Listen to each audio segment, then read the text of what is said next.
Good morning mga kabahay and welcome back po dito sa aking Facebook page or YouTube channel. Ito po ngayon sa Hacienda del Sol sa may barangay Pagaspas ng Tanawan City, Batangas para ipakita sa inyo ang model unit nila na ino-offer sa project na to. So yun po, nasa harapan natin. By the way, ako nga pala si Chad Ricafort sa Real Estate Broker at nanonood po kayo ngayon aking house tour for Berena Townhouse. Okay. So sa Berena Townhouse po ay merong minimum lot area na 60 square meter and a floor area of 51.25 square meter.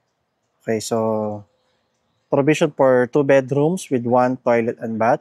Semi-complete po siya, kaya po provision for 2 bedrooms. Pero yung wala lang po sa kanya sa actual turnover, yung bed partition at yung tiles po sa second floor. Pero sa ground floor, may tiles na at meron na rin po kisame sa second floor. Okay, so itong nasa kanan natin, ito po yung kanyang actual turnover and yung kanyang dress up. So parehas po natin yung papasukin. Okay. Sa ngayon po, ang mga available pala na lot area for Berena Townhouse ay nasa around 70 square meter pataas. Pero kung mga 70 square meter, nasa 2.1 po ang price niya. Kung mga 60 square meter, hindi naman po nakakalayo yung price niya. No? Sa dulo po ng video nito, papakita ko po sa inyo yung kanyang computation. So maganda po sa project na to ay malapit po siya sa expressway, mga 10 minutes maximum. Nasa expressway ka na ng Tanawan at sa 10 minutes din po going to SNR and SM Santo Tomas. Okay? So, available nga pala ang mga unit dito through Pag-ibig Financing. So, ito yung kanyang minimum lot area na 60 square meter mula po dito sa firewall na to, diretso, hanggang dito po sa firewall na to. So, pwede kang mag-park ng sedan. I think kasyang-kasya din po ang mga SUV. Sa harapan, malawak pa rin po yan. May makikita po natin doon sa dress up kung ano yung tsura talaga, kung gaano kalaki yung lote. So, yung mga bintana po niya, may mga grills na kapag tinan over sa inyo, tulad niyan. Okay. And ito yung kanyang main door. Steel door po yan. At 90 cm ang lapad. Granite ang tiles. 60 by 60 ang lapad. Yung kisame niya, ganyan po itsura. So wala pa siyang kisame, pero maganda naman po yung pagkaka-design or turnover na kita mo yung mga bakal na pinagbuhusan ng slab. So maganda naman kasi mukhang mataas po yung ceiling niya. Sa mga bintana pala, aluminum sliding window. Kung papansin po ninyo, magandang klase po yung kanilang aluminum na ginamit, mga branded din. Buksan natin. Sorry, hindi pala ito aluminum. Ito pala ay UPVC. Kaya po pala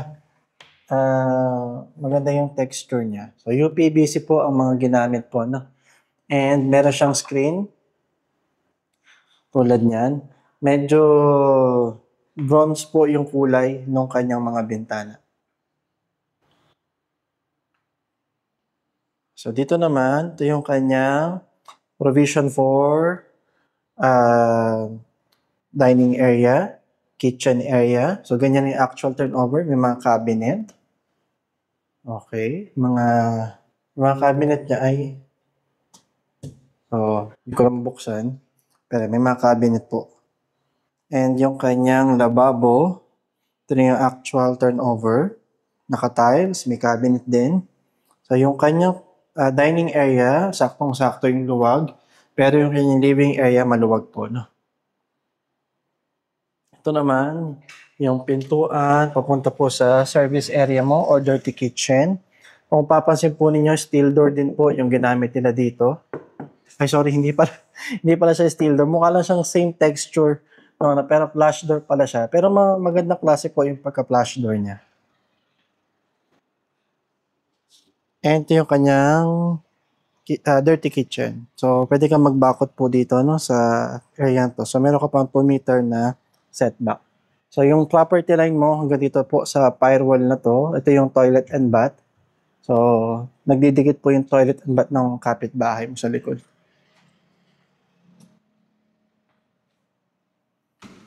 Ito naman po yung kanyang toilet and bath. Nag-iisang toilet and bath sa bahay na to. So naka-tiles, pero half lang po yung tiles niya. And yan, medyo sakto lang po yung kanyang laki. Pero ito yung actual turnover. So, okay. So yan, medyo may mga nagtitripping din po. No? So pasensya na po. No? And yung sa hagdan niya, kung papansin po ninyo, bakal po ito, mga tubular. And binuhusan po nila ng bato yung kanyang steps. Rocket po tayo ngayon sa second floor para makita natin. So dito po, papansin po ninyo, wala pa siyang mga bed partition. So ito yung tinatawag po nila na semi-complete at wala pa po siyang tiles. Pero yun lang naman ang kulang.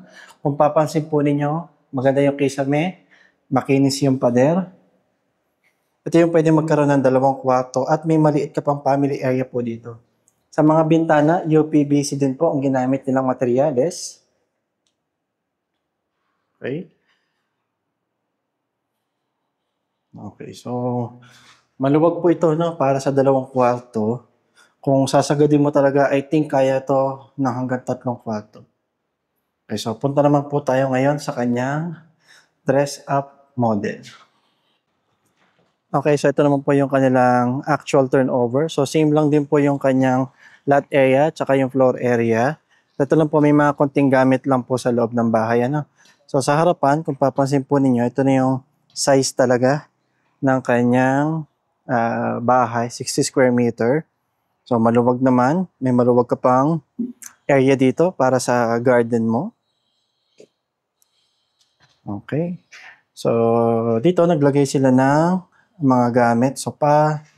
So tamang-tama po yung pwesto ng kanyang TV. Yung kanyang mga sopa, tamang-tama. Diyan po dapat yan nakalagay. And ito naman yung kanyang dining area. Okay.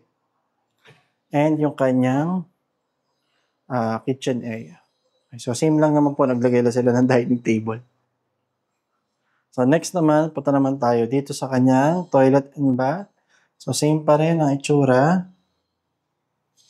Hindi pala napakita sa inyo kanina kung itsura yung kanyang shower head. So medyo plastic.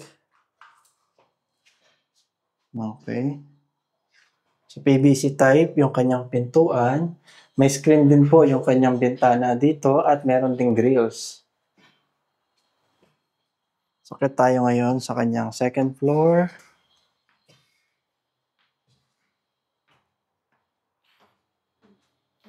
Okay, so ito po yung sinasabi ko kanina. So the dress up nila, naglagay sila ng family area dito or pwede mong gawing mini office, study. Ito yung kanyang mga bedroom. So first bedroom. Okay. And ito yung kanyang single size bed lang nilagay nila. Pero may space ka pa dito for mini table. And ito po yung space niya talaga for built-in cabinet. And last, ito yung kanyang master bedroom. So malaki yung kamang nilagay nila. I think queen size bed ito. So, may mga bintana. At meron ding space for built-in cabinet. May space pa rin doon sa may harapan ng kama. Okay, so yan po yung ating dress-up model. Okay, so yan po ang aming Berena Townhouse. Ito po sa may Hacienda del Sol, Phase 3. So sa computation pala, ito po makita nyo ngayon sa screen ninyo. Yan po yung computation for Pag-ibig financing. Pero yun po yung 70 square meter po no, na lot area. Okay, and sa mga amenity pala, meron silang basketball court, covered basketball court, at mga parks. So may mga commercial space din po no, sa may gate ng subdivision, kaya po hindi kayo masyadong lalayo pa. Okay? So kung nagustuhan po ang video to, please paki-share, paki-like, at mag-subscribe na rin po kayo dito sa aking Facebook page or YouTube channel para ma-notify kayo pag may mga bago kong videos. At kung interested na po kayo mag-reserve sa mga property na in-offer ko, mag-reserve na kayo. Dahil ang property, patagan ng patagan, pamahal ng pamahal, palayo ng palayo. Yun lang po at maraming salamat.